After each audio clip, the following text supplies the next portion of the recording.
What is traumatic invalidation? Traumatic invalidation can damage your self-worth and mental health. Healing is possible through therapy and support with a good therapist, not a shitty one that invalidates and gaslights you even more. It feels good to receive validation from those around us. This is when others recognize and affirm our feelings, experiences, and perceptions. On the other hand, it can hurt when you express your feelings only to be ignored, or told that you are over-exaggerating, or even lying. When you are invalidated by those around you, it can damage your self-worth and affect your mental health. Traumatic invalidation is when you are intensely or constantly invalidated by those around you, which in cases of autism, that's really something that can happen, especially when you are one of the lost generation female autistics who has not received diagnosis early on, but much later in life. So we had to struggle through everything: school, work, and pretend to be normal. Because everybody around you didn't have these struggles. So you might even invalidate yourself on top, or inheriting the voice of all those around you having invalidated you. Invalidation can happen when your feelings, experiences, and memories are dismissed or treated as unacceptable. Invalidation may be intentional or not, but either way, it can cause symptoms of post-traumatic stress when it's severe and repeated. Invalidation can be traumatic when it is severe, long-lasting, and negatively affects your understanding of yourself and the world. If you are frequently told your feelings or experiences are unreasonable, you may be unable to accept your own emotional experiences. This can leave you feeling perpetually insecure. Examples of traumatic invalidation include emotional abuse, verbal abuse, neglect, being blamed when telling someone about a traumatic event or betrayal you experienced. Although this invalidation can come from anywhere, it can be especially hurtful from people who are close to you, or those in positions of power over you, like your boss at work, or institutional trauma from so-called authorities that make decisions, completely invalidating your needs. And for autistics, I think it's very likely that the thing we call Alexithymia might actually be the result of chronic invalidation. Dr. Linda gave a very good presentation on Alexithymia. But I actually don't particularly like this term, okay? However, I'm aware that lots and lots of autistic people like this term. So who am I to say I don't like this term if people like it? What I wanted to do, though, is look at why has this term become quite... I hear and see it quite a lot. A lot of people seem to talk about it. And I wanted to know what the history was and why are people talking about it, and why has this term become a nice term that people in the autistic world are embracing and I'm not.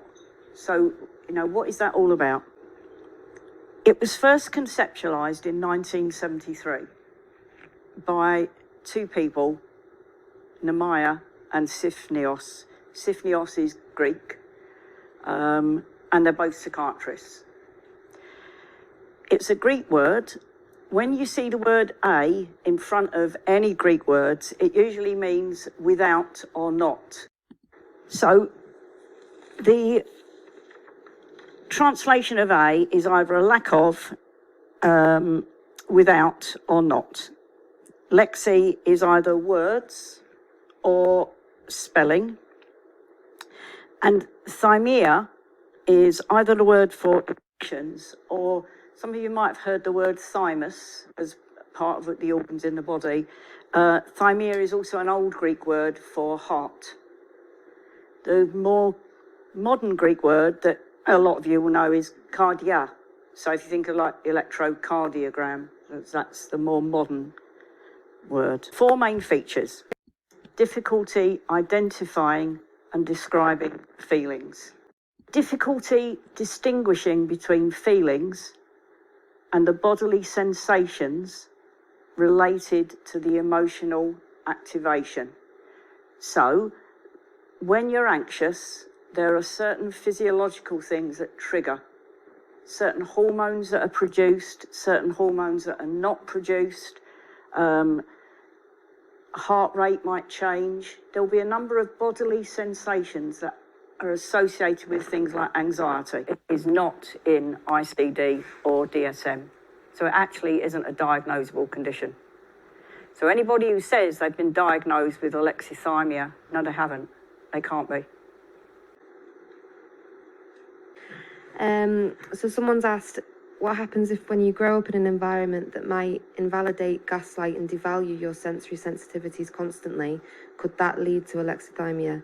Because your very experience is not validated, so you get confused about what you feel and experience. Yeah, absolutely. And so particularly if you're autistic and your experiences are not validated, that's going to have massive impact on you and lead to more confusion than there might have already been in the first place. So if you think you know when you're thirsty and someone tells you you're wrong, then even if you had a shaky confidence in, I think I'm thirsty, someone says, no, you're not, then your confidence has gone completely. And we know that a lot of autistic people are very vulnerable to criticism, that they take criticism very, very badly, perhaps more so than neurotypical people. So masking is often considered someone pretending to not be autistic, right? An autistic person trying to maybe stim in less obvious ways, or just somehow appear to be normal. Now, another word for masking is camouflaging, or social camouflaging. Some people argue that all people do this, which is definitely true for non-autistics just the same. We all have been socially conditioned to take on the public self, and we hide our private or true self. just autistic people get more worn out from it, and it's more difficult for them because it doesn't come as naturally. And then this thing happens where I'm watching everyone, and of course everyone gets more comfortable with each other. They go through things together and they let their true selves show, and that's okay. But I'm not allowed to do that. The thing is, they think they've already seen my true self, right? Because I'm blunt and I'm too obvious and I'm stimming and I take things so literally, and it seems like I'm an open book. And a lot of times I might be. If I'm not paying enough attention, I might let you see the things that I shouldn't have let you see. That doesn't really mean that you've seen me. So I guess everyone just assumes that as they get closer and as they get to take off their masks, their neurotypical or non-autistic or whatever masks, that I've already taken mine off. And so that's me. That's it. That's all that there is. But I'm still watching. I still want to make sure I show the right expression because I don't want to be rude. And there's like always this voice inside my head that's like, Stephanie, don't do this, or they'll think you're mean, or they'll think you're rude, or all these things. Like, always so worried if I'm coming off wrong and if I'm gonna hurt someone else's feelings. Like, it's all the time, nonstop, except when I get overloaded. And I mean, like, really overloaded. In my life, I've learned that if you don't keep that last mask on, that last little thin layer, people will leave. People disappear. They don't stay around for you. For whatever reason, I'm not allowed to do that, even though other people are. Maybe more specifically, masking is also when everyone else lets theirs down and gets to be themselves, you're still holding your breath. You're still watching and waiting and worrying. You try to remember to bite your tongue about what you think, because you could be rude by sharing your ideas and your true thoughts about things, and that would be rude. It's common decency for me to over-police myself. Importantly though, if someone trusts you enough, is vulnerable enough to let you in to see their hidden inner world, please validate that experience. There's nothing worse than disclosing something as vulnerable as, I'm autistic and I've been masking my entire life, and to have that moment completely invalidated by opposition and resistance from people who don't believe you. What is victim blaming? The language a person uses can also cast blame on the victim, even when this is not a person's intent. When people speak about crimes such as rape, domestic violence, or other abuse, they often use language that draws attention to the victim, not the perpetrator.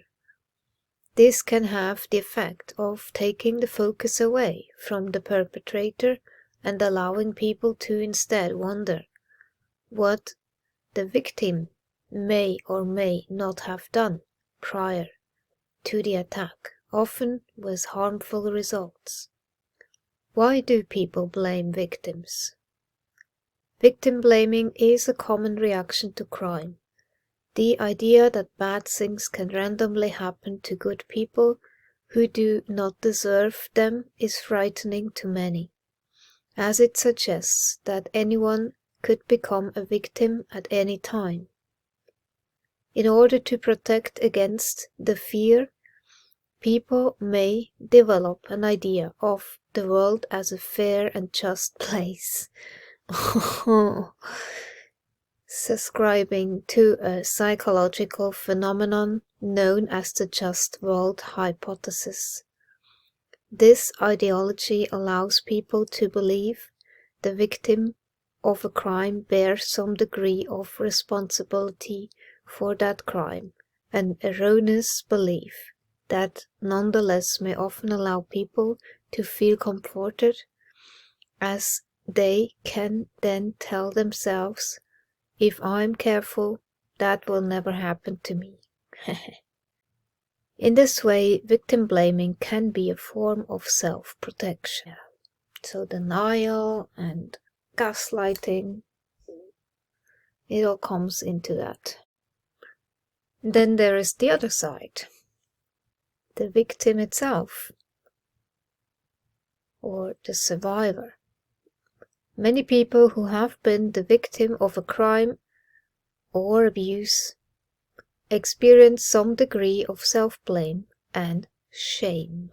Victim blaming can perpetuate those feelings of shame and also decrease the likelihood of a victim seeking help and support due to fear of being further shamed or judged for their role in the crime or attack. Being a victim of crime is likely to be traumatic in itself, but being blamed for the crime, even subtly or unconsciously, may lead a person to feel as if they are under attack all over again, and this can lead to increased depression, anxiety, and post-traumatic stress, because you are completely invalidated. On top of having been traumatized. More often than not, autistics are bullied in school for being different. When bullying occurs, people often place the blame on the shoulders of the victim. Most of the time they falsely believe that if the victim of bullying were somehow different. See, this is exactly the thing. So, autistics feel the need of camouflaging being different, and they pretend to be so-called normal. And people go as far as even ask, what did you do to cause it? When all you do is being there at the wrong place. Or you have to go to school, you can't just be somewhere else, right? It has consequences when you skip school. So you learn to camouflage and mask in order to fit in and not be bullied. There are some things that can help deter bullying, like developing social skills, which many of us do, but building self-esteem when you have been traumatized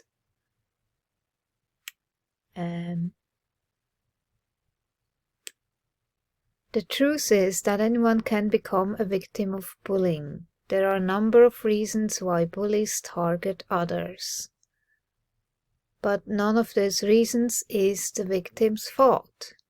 The responsibility for bullying always belongs to the bully. Yet, many people still engage in victim blaming and assert that the victim brought about the bullying in some way. And this one really gets me annoyed. When you are blamed for being too sensitive. This statement is a classic victim blaming statement. When people make comments like this, they are excusing the bully's taunts and teases by indicating that there is a defect in the victim. What's more, this is a common bullying phrase that implies that the victim's reaction is not normal or natural. This is probably the worst possible thing that someone could say about a victim of bullying because it minimizes what he experienced. Yep. Okay, another line of research that is happening at the moment is looking at alexithymia and the risk of suicide. Initially, it was thought there was an association between alexithymia and depression. The current thinking is what's called a stress alexithymia hypothesis. And what do I mean by that? And I think this relates to one of the earlier questions. So the hypothesis now is alexithymia could be a chronic condition, possibly due to childhood or early adolescence, in that there was systematic abuse and or abandonment, which then caused a chronic response to stress that would then complicate both psychiatric disorders and other medical conditions. That there's the acute and the chronic stress response. The acute stress response is important for survival and is a good response that we need. So that's the fight, flight, freeze. It's, you know, like the lion's coming towards you. You either are going to stay there and hope he doesn't notice you, probably not the best thing to do, or you're going to run, or you're going to fight it. And that produces a whole set of hormones and does things like close down bodily systems that you don't need to use. So you don't, if you've got a lion running towards you, you probably wouldn't be eating or drinking. You'd stop doing that because you need to have all the energy going to other parts of your body. Now, if you're in a chronic stress situation where day after day you're subjected to stress, we know that when you're stressed, the cortisol levels go up in your body. Increased cortisol, in the end, depletes the immune system, which means that you are much more liable to develop medical conditions. My experience of autistic people is that often every day they wake up stressed and anxious. And if every day you wake up with that level of anxiety, you're going to go into the chronic stress response fairly quickly, which means you've got cortisol flowing through your body. And if you've got cortisol flowing through your body, we know that has an impact on your heart, your immune system. Think of the number of autistic people we know who've also got ME, fibromyalgia, some of the chronic health conditions that people are living with. I don't think that is any coincidence. So that, bearing in mind this is still alexithymia we're talking about. I'm diverting us off to autism, but this is still on alexithymia. So it could be this chronic condition that as a child you're abused or abandoned and your life has been one of stress.